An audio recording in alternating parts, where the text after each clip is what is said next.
Pai, eu oro agora para que cada ouvido esteja debaixo do governo e do poder do Teu Espírito Santo. Senhor, que as nossas mentes, toda a inclinação dos sentimentos da nossa alma, estejam agora convergidos ao trono da glória, de onde somos supridos de toda a sabedoria, de toda a instrução, de toda a capacidade para viver de uma forma digna como filhos do reino na face da terra.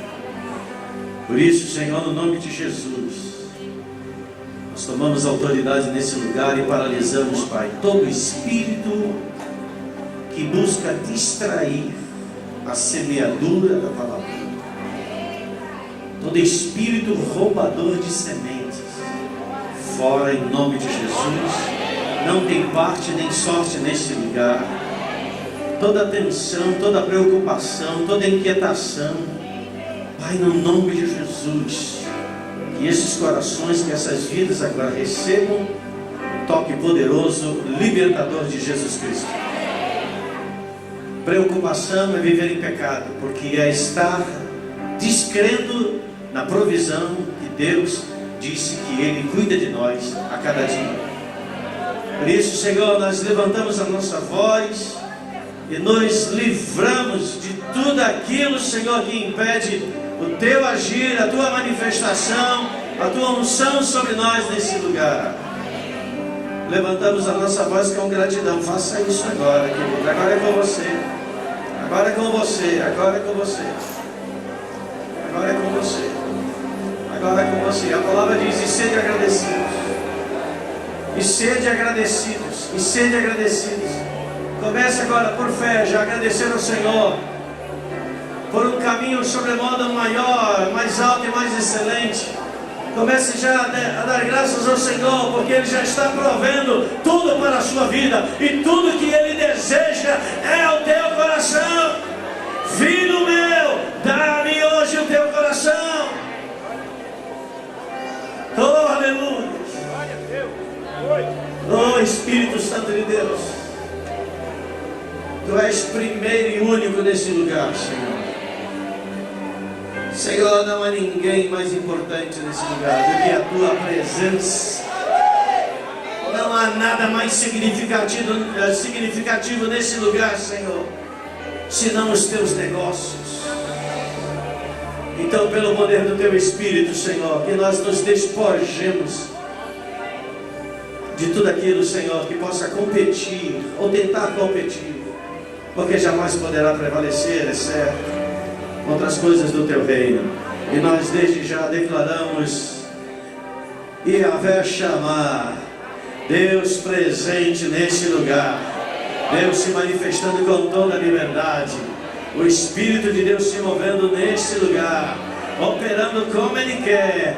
E enquanto a palavra está sendo liberada, vidas sendo libertas, vidas sendo salvas, decisões nobres sendo tomadas, pecados sendo deixados para um novo viver diante do Senhor. Assim será. Diga: assim será sobre a minha vida, assim será sobre esse lugar. Diga: tempos novos e novos propósitos estão fluindo aqui neste lugar. Oh, em nome de Jesus. Glória a Deus. Quem tem paz com Jesus, sente-se. Até quem entrou perturbado aqui já recebeu a paz, porque já sentou. Glória a Deus.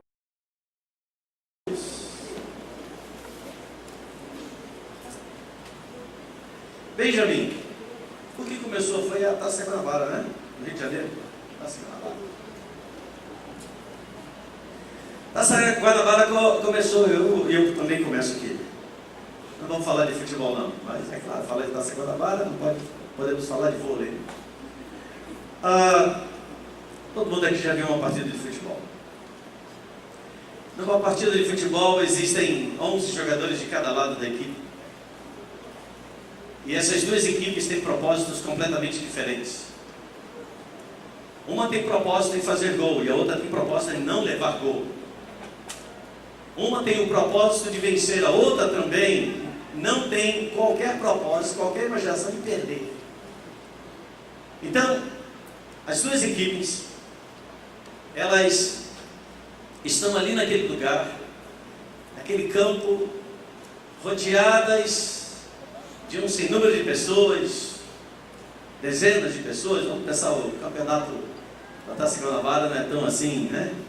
Ninguém se estimula muito para ir lá ver Bangu e Portuguesa, né? Não, Bangu até que não vai, né? É Olaria e Portuguesa, ninguém vai.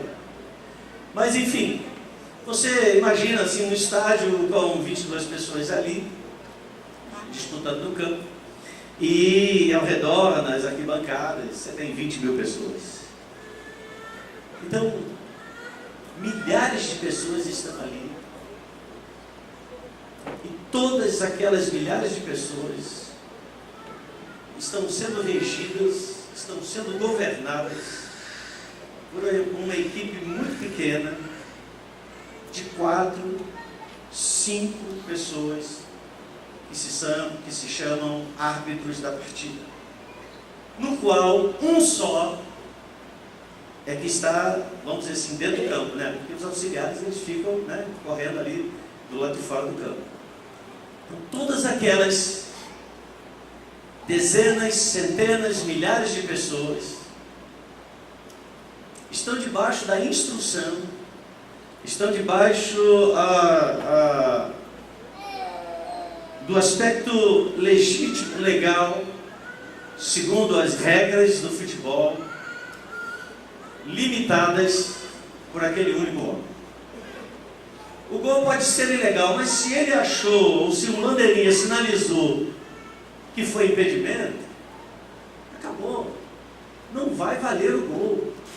Por quê? Porque é dado àquele homem que se chama juiz a autoridade de dizer o que pode e o que não pode naquele campo.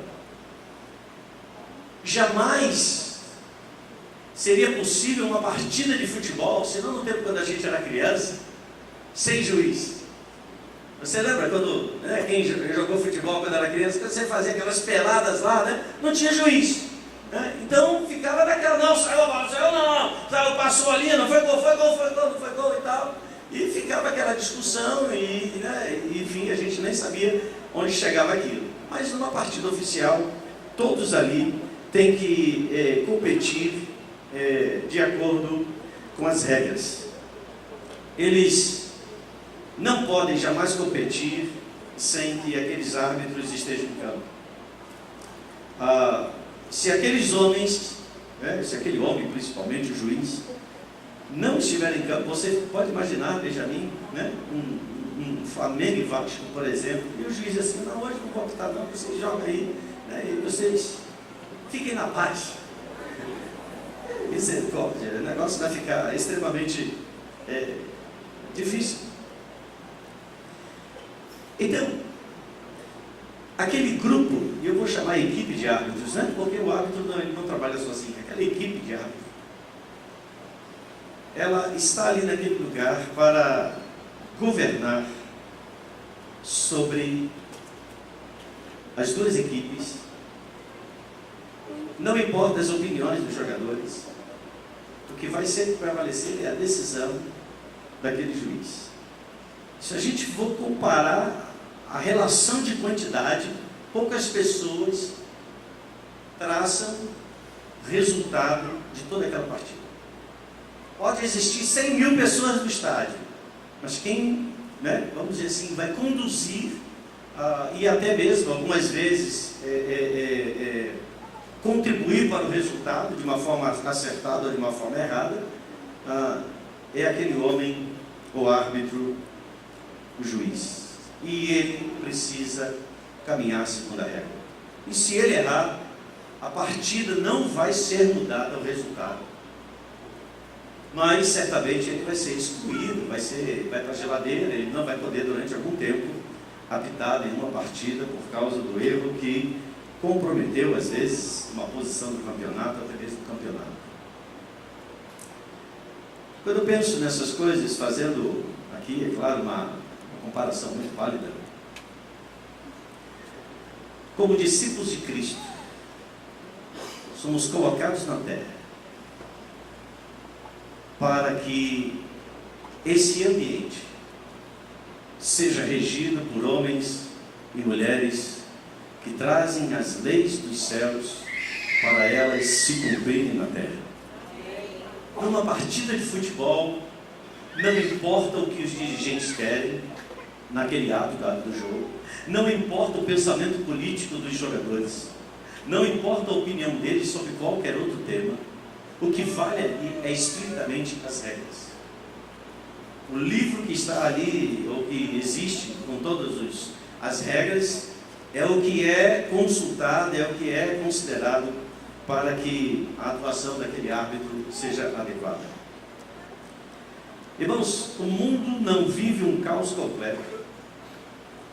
É porque ainda existem sobre a face da terra alguns poucos homens e mulheres que mantêm bem firmes, bem definidos dentro do seu coração, seguir as regras da palavra de Deus. Quantas vezes famílias não são aniquiladas, destruídas, não são extintas da face da terra, porque uma vida que passa a conhecer e caminhar com Jesus se levanta naquela geração e começa a atrair a legalidade dos termos da lei, dos termos da palavra sobre aquela casa, sobre aquela família, e por conta disso, por conta desse um discípulo, dessa uma discípula, aquela família não entra numa roda de caos.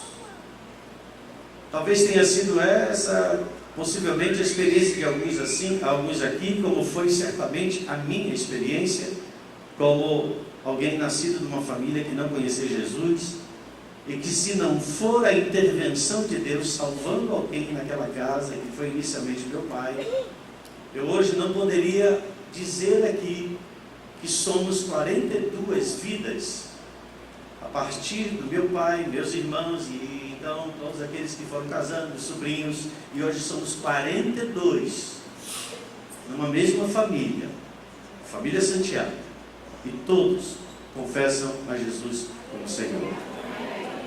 E o que é isso? É algo natural? Não, é algo sobrenatural. É algo destinado ao caos, mas que por existir alguém, ou existiu alguém que trouxe governo, que trouxe direcionamento, e por conta disso, essa família não foi extinta. Assim também, uma partida de futebol não pode, ou ela vai ser levada ao caos, até mesmo se esse juiz for fraco, ele não tiver pulso, ou seja, ele não souber lidar com as regras, ele não tiver uma boa capacidade, ele não tiver um bom amadurecimento, ele não for um bom juiz, ou seja, trazendo isso para a minha vida e para a sua vida, nós somos os árbitros de Deus nessa partida, nesse jogo, onde está destinado, na ausência destes que são filhos do reino, está destinado esse mundo ao caos.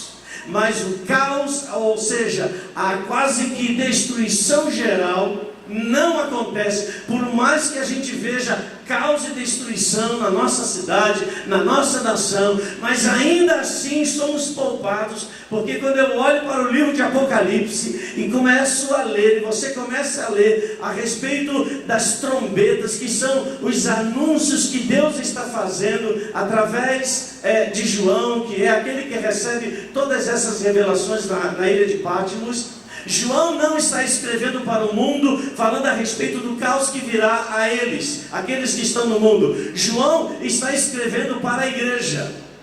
Ele está falando para aqueles que conhecem a Jesus, para que eles sejam instrumentos para aplacar ou diminuir o caos que vem sobre a terra, e que mais do que nunca é necessário homens e mulheres que confessam a Jesus compreender e entender o seu chamado, a sua importância para trazer as regras dos céus sobre a terra, a começar da sua família, a começar do seu casamento, a começar do seu relacionamento com seus filhos, a igreja de Cristo neste lugar. Quantos creem? Digam amém. Queria que você abrisse a sua Bíblia lá em Marcos, Evangelho de Marcos. E Jesus, ele nos traz uma orientação a partir de algo que acontece na sua trajetória. Marcos, Evangelho de Marcos, capítulo 8.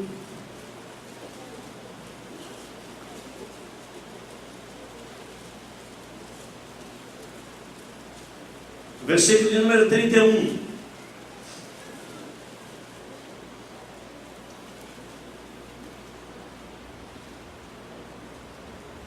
O diabo sabe que pouco tempo lhe resta, mas se ele puder estender mais esse tempo, fazendo com que aqueles que fazem parte do reino de Deus não operem no nível que devem operar, ele vai fazer todo o possível para que nós, ou aqueles que não se posicionaram ainda, mantenham o seu entendimento limitado. Veja o que está escrito a partir do versículo 31, eu vou ler. Então, Jesus começou a ensinar-lhes que era necessário que o Filho do Homem sofresse muitas coisas, fosse rejeitado pelos líderes religiosos, pelos chefes dos sacerdotes, pelos mestres da lei, fosse morto e 3 dias depois ressuscitasse. Ele falou claramente a esse respeito. Jesus ia dar a sua vida. Então Pedro, chamando-o à parte, começou a repreendê-lo. O que é uma repreensão? É o apontamento de uma outra direção. Jesus fala da direção que ele iria tomar em relação ao plano divino. Pedro levanta-se e repreende a Jesus, ou aponta numa outra direção. Diz o texto, verso de número 33. Jesus, porém, voltou-se, olhou para os seus discípulos, repreendeu a Pedro, dizendo: para trás de mim, Pedro, hein, gente? Para trás de mim, Satanás. Esse é o mesmo Pedro que, alguns versículos mais atrás, revela, por inspiração do próprio Espírito de Deus, dizendo que Jesus é o Messias prometido. E alguns momentos depois, praticamente no mesmo ambiente, esse mesmo Pedro já está lutando com outras regras, ou já está atuando com outras regras, incentivado os seus pensamentos pelo diabo. E Jesus repreende o diabo e diz: para trás de mim, Satanás, você não pensa nas coisas de Deus, ou seja, você não caminha em direção ao plano perfeito de Deus, você caminha na direção da vida dos homens, da história humana, simplesmente o viver natural. Então Jesus chamou a multidão e disse, então Jesus chamou a multidão. Então significa que Jesus vai trazer um ensino a respeito do episódio que aconteceu aqui. O episódio onde ele fala o que falou, no versículo 31, e onde ele também repreende a Pedro. E ele diz, no versículo então de número 34, chamou a multidão e os discípulos e disse: se alguém quiser acompanhar-me, ou se alguém quiser me seguir, negue-se a si mesmo, tome a sua cruz e siga-me. Pois quem quiser salvar a sua vida, quem quiser salvar a sua vida, quem quiser salvar a sua vida, quem quiser salvar a sua vida, vai perdê-la.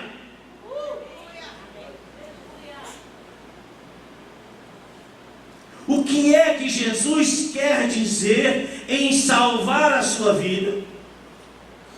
E nós precisamos entender que o que Jesus falou, ele falou dentro de um contexto, de uma situação, quando Ele quer, decide, revela que Ele deseja entregar a sua vida a Deus.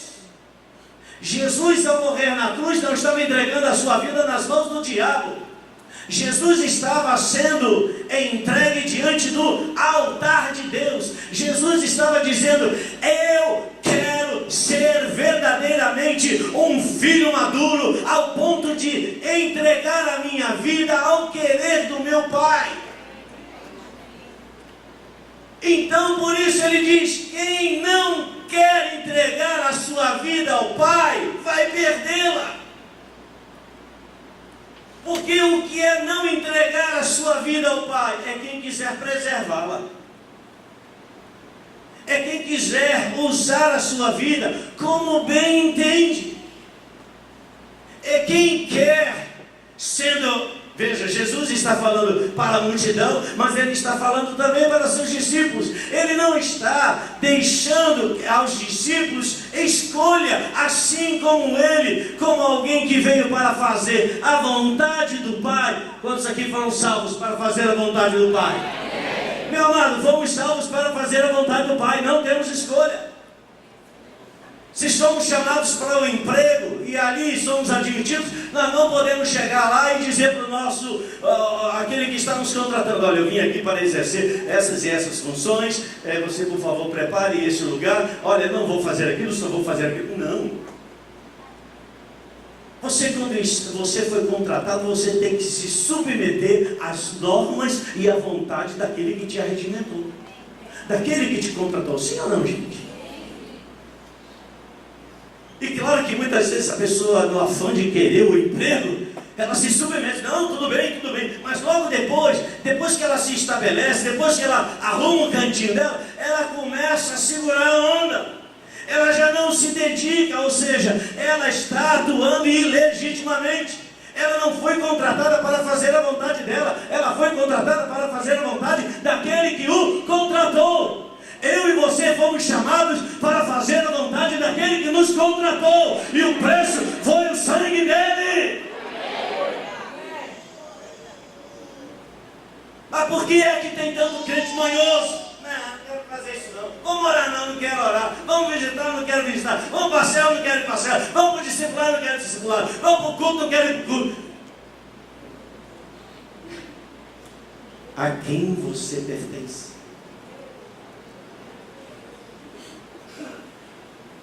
Quem quiser fazer a escolha de não querer fazer aquilo que Deus pede, está dizendo: eu quero preservar a minha vontade. E Jesus disse: você vai perder a sua vida.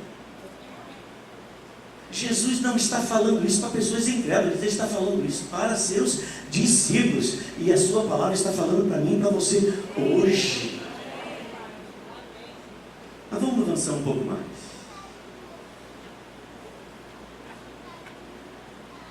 No próprio versículo de número 35, você está comigo? Na parte B do versículo, Jesus usa a mesma frase, porém agora invertendo as partes, alternando elas. Quando ele diz então: mas quem perder a sua vida por minha causa e pelo Evangelho a salvará. Pois que adianta um homem ganhar o mundo inteiro e perder a sua alma? Ou o que o homem poderia dar em troca da sua própria alma? Então, Jesus está falando aqui, amados, como a nós, discípulos dele, que nós não temos escolhas. Quando nós recebemos a Jesus, nós recebemos a Cristo na nossa vida, para dar a nossa vida para o reino, para dar a nossa vida pelo outro, para viver como Ele nos chamou a viver. Ou somos imitadores de Cristo, ou somos impostores.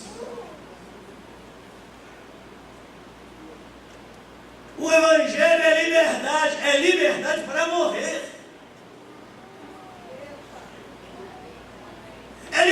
liberdade para perder a sua vontade. É liberdade para escolher o que ele já escolheu. E algum de nós aqui acha que ele escolheu coisas mais a nós, para nós? Claro que não. Mas por que a gente não faz aquilo que tem que fazer tantas vezes? Por que a gente negocia tanto no sentido oposto? Porque nós não entendemos ainda o que é ser um discípulo. Porque quantas vezes nós queremos reservar para nós aquilo que o Senhor disse: entrega tudo, filho. É tão lindo quando a gente diz: entrega teu caminho ao Senhor, confia nele, aleluia, e o mais ele fará. É lindo recitar determinados textos, mas o Senhor não nos chamou para sermos poetas que recitam versos. O Senhor nos chamou para sermos discípulos que obedecem àquele que é o nosso mestre. Posso ouvir 400 amém? Amém. Glória a Deus. Abra sua Bíblia lá em Lucas capítulo 19, por favor.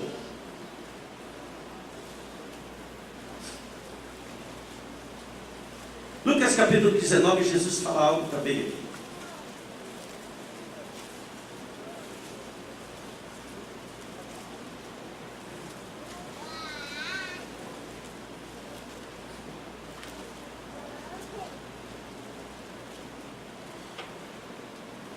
Antes de nós vermos, lembrando aqui uma coisa aqui. Agora.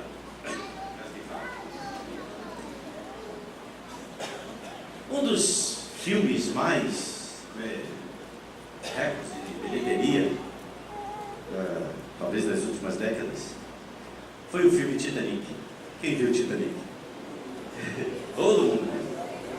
Todo mundo. Teve gente a beça do filme que já morreu. Né? O filme já. Né? Todo mundo viu o Titanic. Uma super produção, né?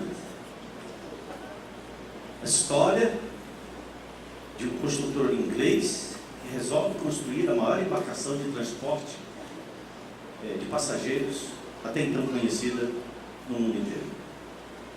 Um navio de maior calado que existia até então construído. Um verdadeiro gigante. E esse navio sairia da Inglaterra em direção à América do Norte. Isso aconteceu, o fato, o naufrágio do Titanic, em 1912. E depois do filme Titanic, assim como depois do filme Tubarão, mas depois do filme Titanic,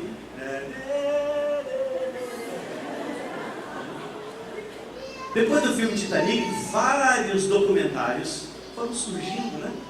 Tentando demonstrar ou fazendo aquelas pesquisas exploratórias no fundo do mar, localizar o Titanic e tal. E na verdade o filme já foi feito baseado nessas explorações para poder exatamente ver tudo aquilo que havia acontecido e como o barco se rompeu. E muitos documentários, até hoje, na verdade, são feitos, especialistas, procurando a explicação mais adequada do porquê aquela embarcação que se dizia que não pode afundar. Eu esqueço como é que é o nome da palavra. Não pode ser submergida, sei lá, qual é o nome. Hein?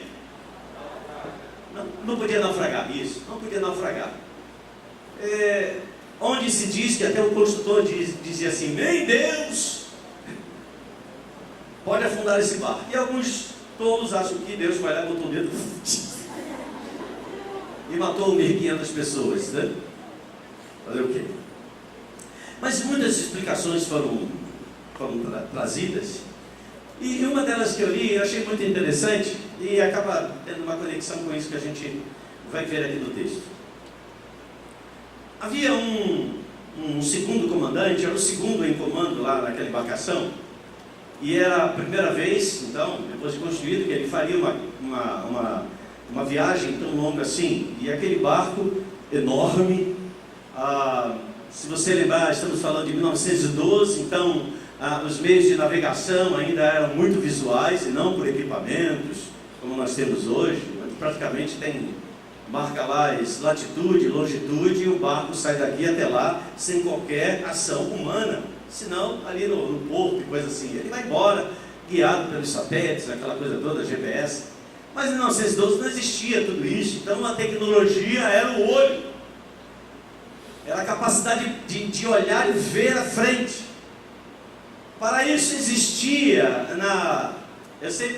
popa é a frente, a proa, proa é a frente, proa. A proa do navio tinha lá um lugar, um mastro, onde ficavam, durante a noite principalmente, alguns marinheiros, né, olhando, enxergando, com aqueles lampiões ainda, a querosene, para conseguir ver se havia algum obstáculo mais à frente. Uma das histórias que se conta do afundamento do Titanic é que esse segundo comandante possuía um cofre na sua cabine, e ele, é claro, então possuía também a chave. E dentro desse cofre foi disponibilizado pela companhia que construiu aquela grande embarcação um binóculo de grande capacidade de alcance. Então você pode imaginar, né? Um binóculo assim bem poderoso para poder enxergar a escuridão, mas tentar enxergar um pouco mais à frente numa busca de evitar alguma colisão. Porém, nessa noite, segundo a história que eu li, esse comandante entrou na sua cabine e ficou lá com a chave, e os marinheiros que ficariam lá na vigia não dispuseram daquele binóculo daquele dia. Tudo porque uma chave ficou retida na mão de uma pessoa. E alguns então usam essa também explicação razoável, porque era uma navegação visual, onde se eu conseguisse olhar um pouquinho mais à frente, apesar de uma grande embarcação, ela não tem freio de mão e não dá ré, então poderia tentar se desviar daquele grande bloco de iceberg que acabou rasgando toda a lateral do navio, e você conhece a história, e o navio veio afundar. Aquele homem tinha aquela chave, mas ele não usou aquela chave. Como ele não usou aquela chave, 1.500 pessoas morreram em 2 horas. 2 horas. Ou afogadas, ou congeladas pelas águas frias, né? Que o Pacífico ali tem. Uma chave. Segure assim. Jesus disse: dou-vos as chaves do reino dos céus. Irmãos, sobre as nossas vidas, sobre a nossa responsabilidade, nós temos chaves de vida ou de morte de pessoas. Nós temos a chave de salvação ou de condenação da vida de muitas pessoas. E assim como naquela noite aquele comandante estava dormindo, e dormindo com a sua chave, e muitos morreram, assim hoje ainda continua muitos a morrer sem Cristo e sem salvação, porque estamos dormindo com a chave na mão. Mas o Senhor nos deu a chave para nós usarmos. Essa chave se chama o poder e autoridade que é no nome de Jesus, para abrirmos a porta do coração pela ação do poder e da unção que está sobre nós, onde o Espírito de Deus se manifesta para trazer vida, para trazer libertação, para trazer luz, para trazer maturidade, para trazer crescimento espiritual na vida de tantas pessoas que estão ao nosso redor. Nós temos a chave, mas quantas vezes essa chave não está sendo utilizada? E nós estamos usando a nossa vida como queremos, porque achamos que porque somos crentes agora em Cristo Jesus, somos livres livres para nós mesmos, mas somos livres agora para Deus, porque antes éramos presos para o diabo, mas agora fomos livres para servir a Deus. E quem é que serve a Deus que não será recompensado por Ele mesmo? Mas vamos para o texto de Lucas, o capítulo 19, verso 11. Lucas 19, verso 11.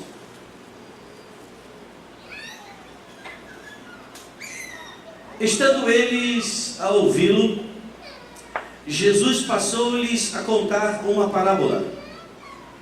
Antes de eu avançar, deixa eu dizer uma coisa, olhe para mim, por favor.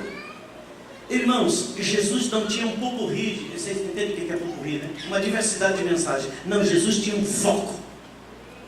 Jesus tinha um propósito só: dar a sua vida para que nós fôssemos transformados e voltados para Deus. Então, tudo que Jesus ensinava, ele focava em um só propósito. Jesus não perdia tempo com as questões políticas.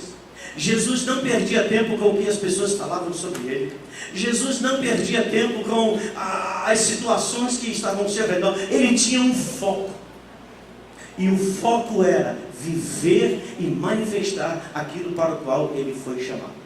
Eu não estou dizendo para você que Jesus era um extraterrestre que não falava sobre essas coisas. Você vai ver que Jesus falava a respeito.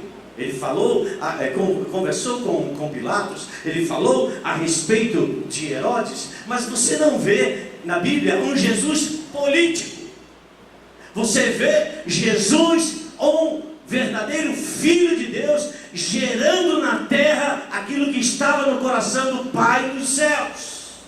E tal qual Jesus é, tal qual também nós somos chamados, porque nós somos da mesma forma filhos de Deus, gerados pelo mesmo Espírito, vivendo na terra para manifestar a Cristo, ao ponto de Jesus dizer: quem quiser me seguir, tome a sua cruz, ou seja, identifique-se comigo.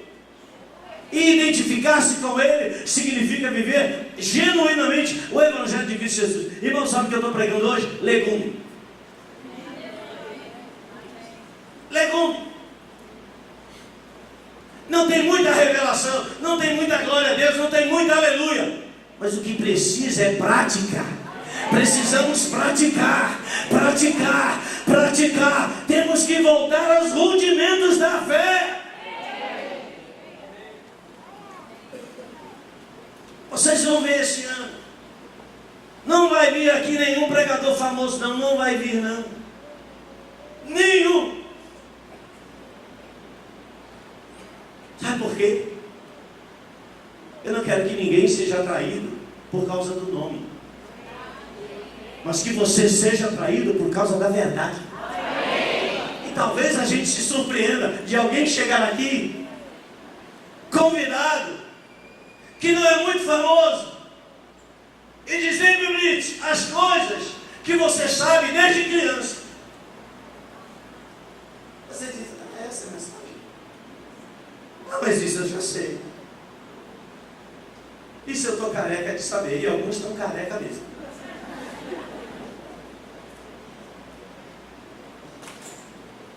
Olha para o texto, por favor, mais uma vez. Estando eles a ouvi-lo, Jesus passou a contar-lhes uma parábola, porque estava perto de Jerusalém, e o povo pensava que o reino de Deus ia se manifestar de imediato. Jesus estava perto de Jerusalém, e as pessoas estavam com uma expectativa diferente daquela que Jesus ia realizar. Eles esperavam que Jesus, ao chegar em Jerusalém, significava o reino de Deus tomando o poder dos romanos e novamente os judeus serem colocados numa posição de governo. Por isso que Jesus, então, ele disse assim: um homem de nobre nascimento. De quem Jesus está falando aqui? Quem se atreve a responder? Quem é esse homem de nobre nascimento? Hein, gente? Fala alto. Se compromete, não tem problema não. Ele mesmo. Ele mesmo. Foi para uma terra distante.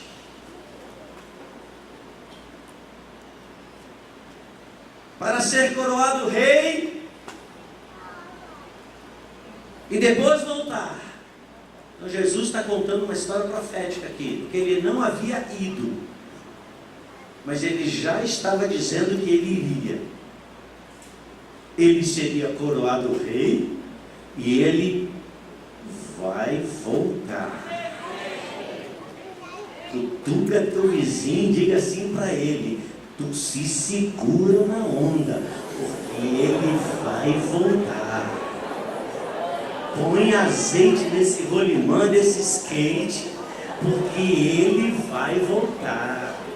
Ele já disse aqui para mim e para você. E eu, se eu fosse você, dizia glória a Deus, aleluia.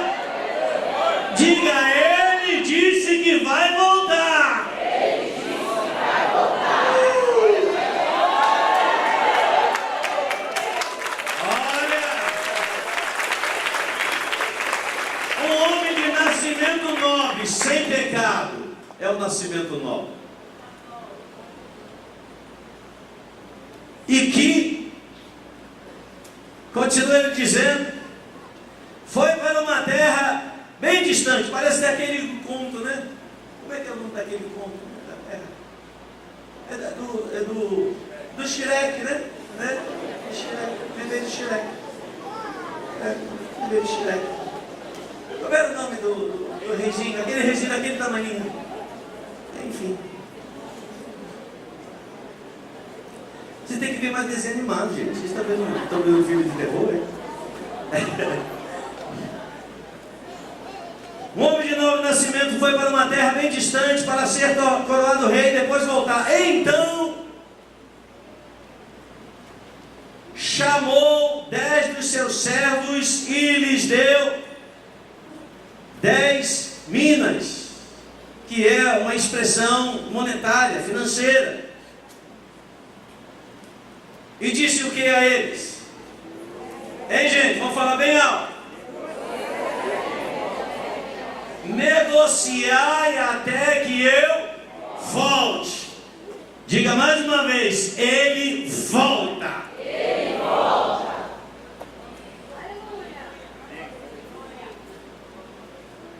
Então ele diz aqui que ele iria para uma terra muito distante. Seria terra muito distante, subiria aos céus. Ele seria entronizado, se assentaria à direita do seu pai, se tornando o rei, onde todo o poder e toda a autoridade agora era dada a ele. Mas assim como ele desceu, se esvaziando de todo o poder e autoridade que ele tinha nos céus, para viver na terra como homem, quando ele voltar, ele não voltará esvaziado, mas pelo contrário, suprido de todo o poder e toda a autoridade que ele possuía antes da fundação dos séculos, e ele vai exercer todo esse poder, toda essa autoridade na terra. Mas até que ele exerça totalmente todo o poder e toda a autoridade na terra, ele deu este poder e esta autoridade aos seus discípulos. Ele deu algo que era valiosíssimo e disse: negociar. Eu fui atrás dessa palavra.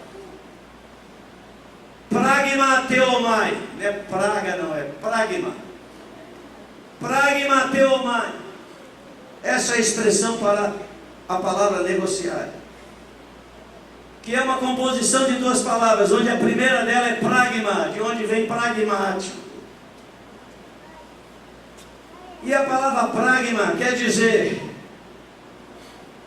lembre do texto, Jesus disse: negocie até que eu volte. O que quer dizer esse negociar? aquilo que deve ser feito e que tem que ser consumado.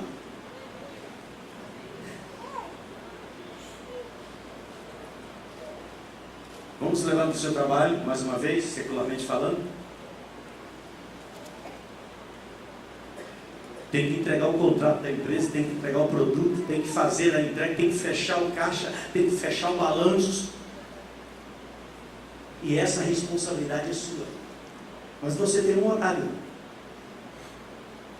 E quando termina o seu horário de expediente, você ainda não cumpriu a sua tarefa, o que você faz? Você quer manter o seu emprego. Você diz, olha, eu tenho um encontro hoje na sorveteria. Eu preciso comer uma pizza e segunda-feira eu estou de volta. Segunda-feira, quando você voltar, você vai descobrir que o trabalho já foi feito por outra pessoa e que você está demitido. Ou seja, você sabe da sua responsabilidade e você sabe da severidade daquele que te contratou. E o que você então realiza? Toda a tarefa. Não importa se você vai terminar 10 horas da noite, não importa se você vai terminar meia-noite, não importa se você até mesmo vai levar para casa. Mas você precisa entregar.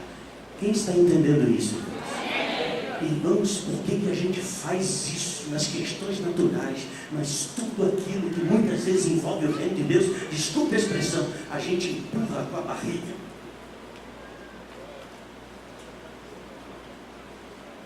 Eu e você sabemos que nós podemos fazer mais do que aquilo que temos feito. E se não fazemos mais do que temos feito, nós precisamos de uma metanoia.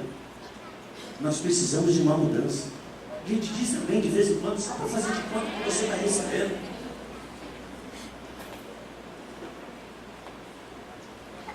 Irmãos, Terra Fértil não tem mensagem de autoajuda. Você já tem o Espírito Santo. Não é Jesus ele falava assim no ouço, né? Que quer ser meu discípulo? Morra. Quer me seguir? Tome a sua cruz. Altamente estimulante, né? Altamente convidativo.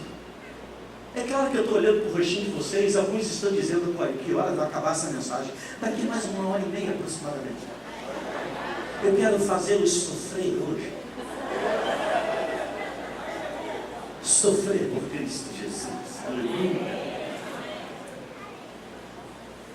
Segundo o significado da palavra negociar, é especificamente negócio, é uma transação comercial. O que é uma transação comercial? Uma coisa que inicia e uma coisa que se conclui. Não existe uma transação se ela não se concluir, por mais que ela tenha iniciado.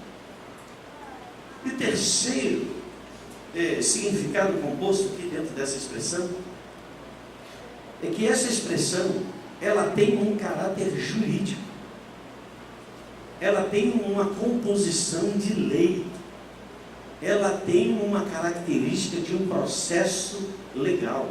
Então você imagina que Lucas, quando fez, Lucas era médico, ele não foi um dos discípulos de Jesus, ele é o mesmo escritor do livro de Atos dos Apóstolos, e Lucas escreve especificamente para os gregos. Então ele rebusca a linguagem para que os gregos compreendessem aquilo que ele, como evangelista, estava falando. Então Lucas ele reúne todos os significados e dá um peso extremamente grande ao que Jesus disse. Onde Jesus disse isso para quem? Para seus discípulos, para aqueles que receberam. Ele diz: negociem até que eu venha. Negociar não é o sentido de que a gente vai estar fazendo alguma coisa e fazendo alguma coisa ele vai vir enquanto a gente está fazendo essa coisa. Não é isso que o texto diz. O texto diz que ele voltará quando nós concluirmos.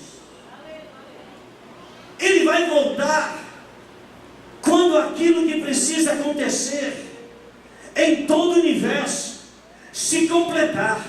E isso envolve cada um de nós na parte que Deus nos chamou para fazer. Se você lidera a sua célula, faça isso com todo zelo, com todo amor, com toda dedicação, com toda entrega. Se você é um discipulador, se você é um discípulo, tem um coração para dar, tem um coração para receber. Ou seja, nós precisamos viver a totalidade daquilo para o qual nós fomos chamados.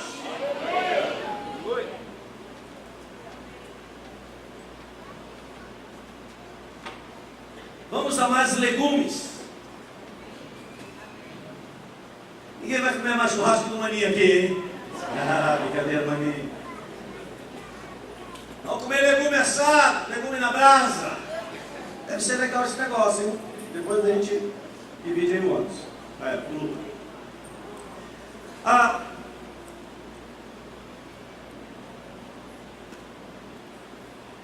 Jesus era um homem de oração. Vamos lá, gente. Jesus era um homem de oração. Só fica de boca fechada quem não ora. Jesus era um homem de oração. Vai começar a orar a partir de hoje. Mas Jesus não apenas orava. Irmãos, todo mundo aqui está aprendendo. Não tem ninguém aqui que possa dizer: eu já tiro 10 em tudo isso. Alô? Jesus era um homem de oração. Ele é o nosso exemplo, sim ou não? Então não foi uma escolha de Jesus orar, não. Foi uma necessidade. É claro que ele escolheu. Para realizar aquilo que ele realizou, para ser dirigido pelo Espírito naquilo que ele foi dirigido, ele precisava de uma perfeita sincronia com o Pai. Ou seja, para que ele negociasse completamente tudo aquilo que foi dado a ele para negociar, ele precisava de direção de Deus, até no ato daquilo que ele tinha que fazer, a hora de ir, a hora de não ir, a hora de falar, a hora de ficar calado. Para isso, então, ele buscava a direção de Deus através da vida de oração. Mas Jesus não orava apenas como uma necessidade sua. Jesus discipulava aqueles que estavam próximos a ele a ter uma vida de oração, ao ponto de chamá-los para orarem. A Bíblia diz, quando Jesus diz lá: fiquem lá em Jerusalém, até que do alto vocês sejam revestidos, e vocês serão cheios do meu Espírito Santo. Mas como o Espírito Santo foi trazido e atraído para aquele momento, o que aconteceu lá em Jerusalém? O que é que aqueles homens estavam fazendo, aqueles 120? Eles estavam orando. E o Espírito de Deus desceu. Ou seja, a oração dos santos atraiu a presença. Quem quer mais presença? Eu quero mais presença. E põe as mãos sobre aqui minha cabeça. Não. A Bíblia diz que o grande e maior apóstolo que se levantou no Novo Testamento, ele se chama Paulo.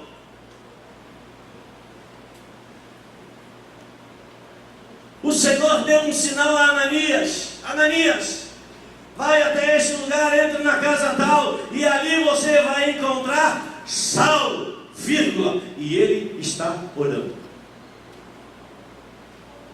A Bíblia diz que estavam eles agora, Paulo já convertido, estando eles reunidos lá em Antioquia, eles oravam e jejuavam, e disse o Espírito Santo: separai-me a Paulo e a Barnabé para a obra que eu os tenho chamado. Ou seja, tudo aquilo que a palavra de Deus mostra que acontecia era fruto de oração. Irmãos, o seu casamento precisa ser resultado de oração. O aconselhamento é bom, ele é necessário, ele precisa, claro, às vezes o casal precisa de uma intervenção externa, precisa de um suporte a mais, porque na verdade não está funcionando as bases que movem um casal. E eu estou falando para homens e mulheres que são discípulos de Cristo Jesus, ou seja, aqueles a quem foi dado o governo para estabelecer como vai viver a face da terra, como vai viver a igreja nesses últimos dias. Quais são as reuniões mais concorridas na vida da igreja? Ou vamos para facilitar, qual é a menos concorrida? Hein, gente? Nossa.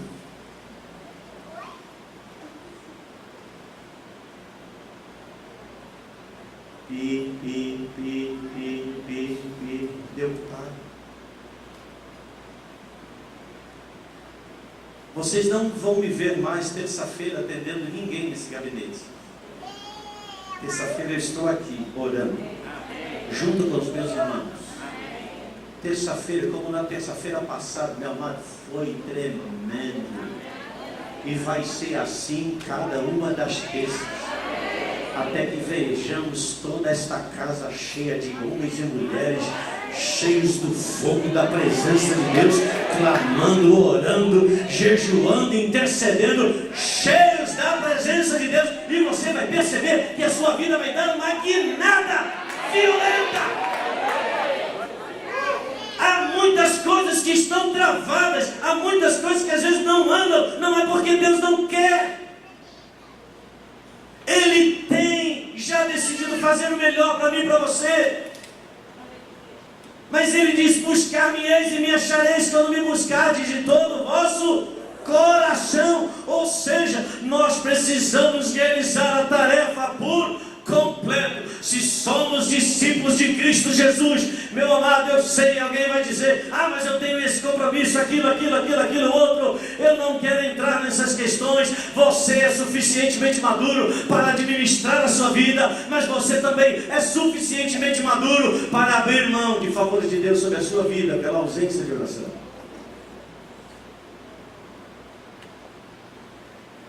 Queremos mudanças.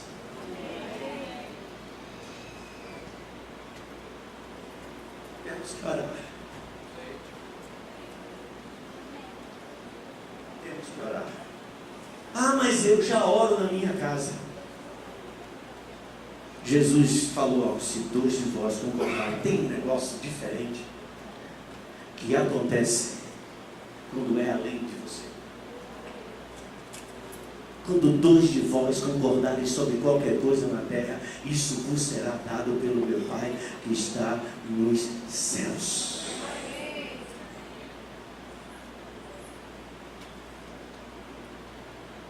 Na próxima semana eu estou saindo à caça de pastores que queiram se reunir com um único objetivo: pastores, apóstolos, profetas, vice-governadores, seja lá o nome que for, para a gente se reunir para orar. Para orar. Vamos orar. Para fazer o quê? Mas se a gente não vai ter alguma coisa para comer? Não, é orar. Vamos orar. Vamos buscar a face de Deus. Vamos trazer de novo o fogo para o altar. Eu estava falando hoje na reunião da Santa Convocação, quando Zorobabel, está lá escrito no livro de Esdras, restaurou, reedificou o templo que foi destruído, o primeiro templo em Jerusalém. A Bíblia diz que o primeiro lugar que foi restaurado, quem sabe? O altar. Diga: o primeiro lugar a ser restaurado, o altar. Porque se não tiver fogo, pode ter parede bonita, pode ter ar-condicionado, pode ter o que for. Se não tiver fogo, se não tiver presença de Deus, meu amado, é só estética. Eu quero fogo sobre a minha vida, eu quero fogo sobre a minha geração, eu quero fogo de Deus sobre essa casa. Mas a gente tem que juntar, vamos juntar. Saia o noivo da sua recâmara. Sabe aquela situação que envolve uma ação tremenda. Mas apóstolo, mas eu preciso trabalhar, mas Deus sabe disso. E você vai trabalhar. Mas quer ver o governo de Deus entrar em todas as áreas da nossa vida? É quando Deus olhar e ver em você: ali está um homem de oração, ali está uma mulher de oração. Aí não tem como, meu amado. Aquilo que você não pode fazer, Deus faz.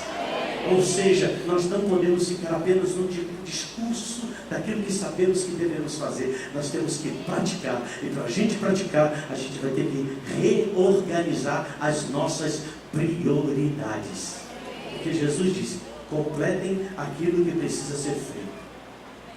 Porque quando aquilo que precisa ser feito for completado, então Ele voltará. Mas eu não quero fazer apenas porque quero ficar gerando a expectativa de que Ele vai voltar. Eu preciso fazer porque eu amo a Ele. Eu amo ao Senhor. Você precisa fazer porque você ama ao Senhor, porque você ama aqueles a quem Ele ama também. E quando a gente faz isso, a gente toca no coração de Deus. E quem é que toca no coração de um pai? Que filho é esse que toca no coração do pai e esse pai não libera tudo? Hoje Davi estava aqui, mas ele estava abraço para tudo quanto era hora, toda hora ele chegava: abraço, vovô, abraço, vovô, abraço, vovô. E eu já sei qual é a intenção dele. Quando terminar o culto, ele vai dizer: vovô, me dá o iPad.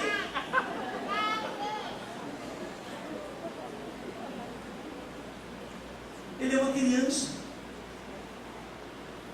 Quem é que não gosta de um abraço de uma criança? Quando uma criança te abraça, ela diz: eu amo tanto você, eu também te amo, então me dá 10. Pronto. O caminho já foi trilhado, a porta já foi aberta. Discípulos é uma chave no reino de Deus. Nós não vamos dormir com essa chave. Nós vamos usar essa chave, girar essa chave e vamos olhar à frente e vamos fazer aquilo que precisa ser feito. Janeiro está terminando, vem aí a Santa Convocação. Vamos lá, irmão. Vamos lá, é a nossa cidade, é a nossa nação, é o nosso país. E daqui a mais alguns meses vai escolher não sei quem para presidente. E o que vamos fazer? Depois ficar orando para Deus fazer aquilo outro, porque a gente não fez a intervenção no tempo necessário. Não, nós vamos fazer, nós vamos caminhar, nós vamos andar, nós vamos marchar, nós vamos levantar as mãos e vamos ver Deus operar. Quem estava na Santa Convocação do ano passado, isso já foi falado aqui, sabe? Apenas um exemplo de uma ação. Nós paramos no Tribunal de Contas do Estado, paramos em frente ao Tribunal de Contas do Estado. E o Tribunal de Contas, aqueles homens escolhidos para estar naquele lugar, estavam mancomunados com o governo do Estado, escondendo os rombos que estavam acontecendo nas finanças, aprovando contas que não poderiam ser aprovadas pelos governos. Eles estavam fazendo errado, mas eles detinham o poder de tomarem a decisão. Mas eles não sabiam que existia um outro poder maior do que o poder deles. É o poder do nome de Jesus que está entregue às nossas mãos. E nós paramos ali em frente, nós começamos a clamar, começamos a orar. Enquanto estávamos ali orando, Deus deu uma visão ao profeta Kelly. Se eu recordo, eram gavetas que eram abertas, os papéis do lado. As gavetas no Tribunal de Contas eram abertas e os papéis do lado. Um mês depois, 5 conselheiros do Tribunal de Contas foram removidos das suas funções. E por alguns meses o Tribunal de Contas não pôde nem aprovar as contas, porque não tinha conselheiro para isso. Ou seja, Deus fez uma intervenção, irmãos. Agora, por que Deus fez a intervenção? Porque Ele é soberano, porque Ele é Deus justo. Mas porque Ele também pôde encontrar no coração de homens e mulheres, aqueles que clamam, aqueles que oram. Se Deus pode mudar o Tribunal de Contas da União, se Deus do Estado, se Deus pode mudar as questões governamentais da nossa nação, por causa da oração, Deus pode fazer milagres na sua família, Deus pode fazer milagres em todo o ambiente da sua vida, da sua saúde, dos seus negócios, do seu ministério. Deus pode fazer qualquer coisa, mas tem que haver o quê? Uma busca incessante. Nós temos que reaprender a comer as coisas mais básicas do Evangelho de Cristo Jesus. Quantos recebem? Digam amém. Amém. Então fica de pé, meu amado, em nome de Jesus, nessa noite.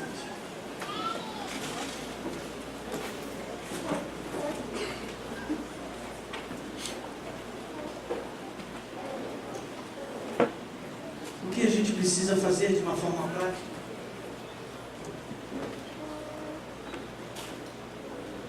O que a gente precisa,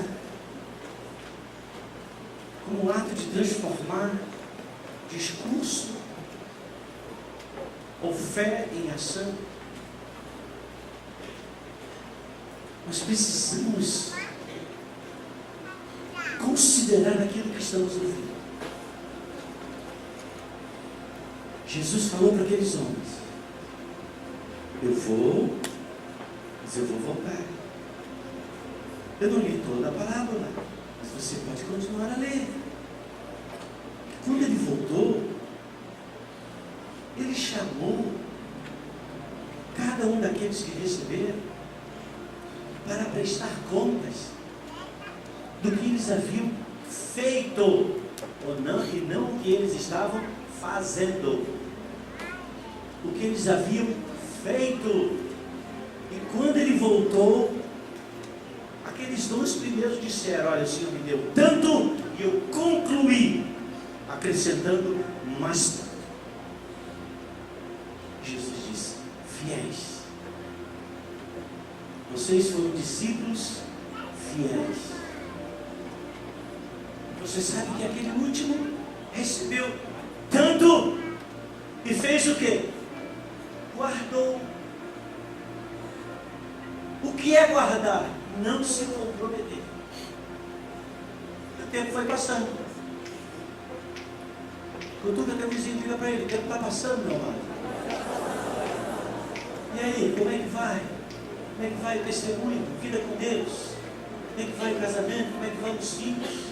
Como é que vai a sua relação com a sua liderança, a relação com o seu discipulado, a relação com aqueles da sua célula, a relação daqueles que estão ao seu redor, dia a dia, durante a semana? O que você está construindo na vida deles? O que você está olhando para concluir?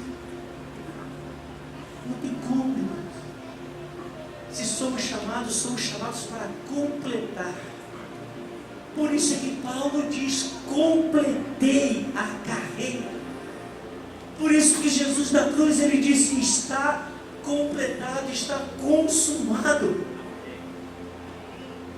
Por isso que Paulo diz: quem come e bebe sem discernir o corpo, come e bebe para a sua própria condenação, para o seu próprio juízo. Por isso que há muitos que são fracos e poucos, e não poucos que dormem. O que Paulo está dizendo? Daqueles que não completam o processo. E para completar o processo, querido, você precisa na sua vida de avivamento. Avivamento. Avivamento é começar a dizer: Senhor, eu decido. É fazer como Zaqueu. Olha, ainda que seja em prejuízo, mas eu não quero tomar mais nada que não seja meu. Eu resolvo dar. E se alguém eu fraudei, eu vou restituir 4 vezes mais. Mas uma coisa eu quero ser verdadeiramente um testemunho, uma testemunha de Cristo Jesus. Eu quero viver de fato como filho de Deus, servindo ao Senhor, marcando a história da vida de pessoas. Há cadeiras que estão vazias. Essas cadeiras que estão vazias é minha responsabilidade, é nossa responsabilidade. Não é alguém que vai fazer, não é um anjo que vai fazer. Somos nós que somos chamados a fazer. Somos nós que somos chamados. Quantas pessoas que interpretam errado quando os primeiros apóstolos disseram: nós não podemos nos envolver com a distribuição do alimento para as viúvas, mas nós vamos dedicar à oração e ao jejum, à oração e à palavra. Isso se transformou em credo onde acha-se que apenas aqueles que estão dedicados ao ministério, esses que se dedicam à palavra e à oração. Não, irmãos. Aqueles homens ali, eles não eram outra coisa senão referência para todo o rebanho. Se requer que todos aqueles que fazem parte desse presbitério sejam homens e mulheres de oração, sejam homens alinhados com o coração do Pai, para ser uma influência em todos. Caso contrário, não acontecerá. É necessário que você, marido, seja referência para os seus filhos, para a sua esposa. É necessário que você, líder, seja uma referência de alguém que ama a palavra, alguém que ama congregar, alguém que ama viver na relação de comunhão. Porque isso nos autentica, isso contagia outros. Vamos contagiar vidas, irmão. Vamos contagiar vidas e não sermos contagiados por aquilo que é equivocado. Vamos contagiar com a verdade. Vamos ser firmes. Não, a palavra de Deus diz isso. É isso que eu quero viver. Examine as Escrituras. Jesus disse: elas falam a respeito de mim. Eu preciso amar. Nós precisamos amar, estar apaixonados por aquilo que fazemos. E não fazemos apenas porque alguém vai chegar e vai acabar nos cobrando. Não, eu faço porque eu amo. E porque eu amo, porque nós amamos, nós vamos nos dedicar. Dedicação, entrega. Eu queria que você orasse pela sua própria vida nesse momento.